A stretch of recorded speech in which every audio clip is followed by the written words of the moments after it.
মার্কিন ও ইসরায়েলি বাহিনী ইরানে অপারেশন শিল্ড অফ জুডা বা অপারেশন রোয়ারিং লায়ন নামে একটি বড় ধরনের প্রাক প্রস্তুতিমূলক সামরিক অভিযান শুরু করেছে, যার ফলে তেহরান সহ ইরানের প্রধান শহরগুলোতে শক্তিশালী বিস্ফোরণ ও ক্ষেপণাস্ত্র হামলার খবর পাওয়া গেছে। ডোনাল্ড ট্রাম্প ট্রুথ সোশ্যালে এক ভিডিও বার্তায় একে একটি মহৎ মিশন হিসেবে উল্লেখ করে জানিয়েছেন যে ইরানের পারমাণবিক হুমকি নির্মূল ও মার্কিন জাতীয় নিরাপত্তা নিশ্চিত করতে এই মেজর কমব্যাট অপারেশন শুরু করা হয়েছে। মার্কিন জাতীয় নিরাপত্তা নিশ্চিত করতেই এই হামলা চালানো হয়েছে বলেও দাবি করেন Trump.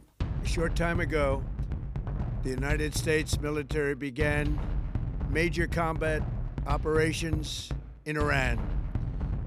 Our objective is to defend the American people by eliminating imminent threats from the Iranian. Israeli প্রতিরক্ষা মন্ত্রী ইসরায়েল কাটস এই হামলাকে প্রিএম্পটিভ বা আত্মরক্ষামূলক বলে বর্ণনা করেছেন এবং হামলার পরপরই পুরো ইসরায়েলে জরুরি অবস্থা জারি করা হয়েছে।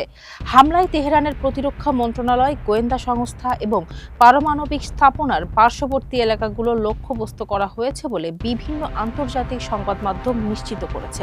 এর প্রতিক্রিয়ায় ইরান তাদের আকাশসীমা পুরোপুরি বন্ধ করে দিয়েছে এবং প্রতিবেশী দেশগুলোকে সতর্ক করেছে যে মার্কিন ঘাঁটি ব্যবহার করে হামলা চালানো হলেও তারাও পাল্টা ব্যবস্থা নেবে।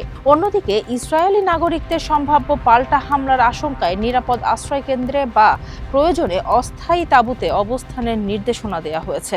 ফারজানা হাসিন, মানবকণ্ঠ।